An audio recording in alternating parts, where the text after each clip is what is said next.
to the Ellen MacArthur Foundation, one of the 4 key opportunities in a circular economy transition is to improve the design of our products. How can companies respond to this? Yes, indeed, we have to design our products differently in order to keep our materials in the loop. And as humanity, we have a joint responsibility to stop the use of virgin materials and also eliminate the concept of waste.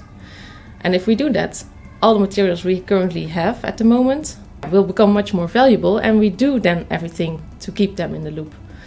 So virtual twins and simulation can help to achieve that, and Dassault Systèmes provide the digital tools to do that.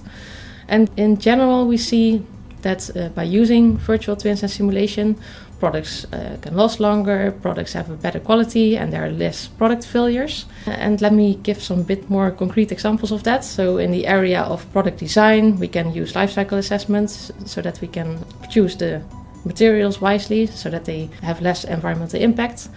We can use generative design to use the materials as little as possible and still meeting the product design requirements.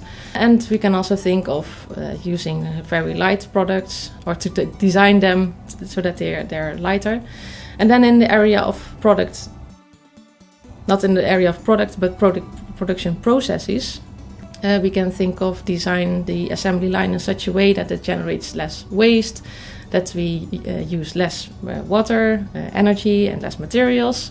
And also we can design the assembly line in such a way that we can dismantle it so that it can be easily repaired. Then the products can be reused more often.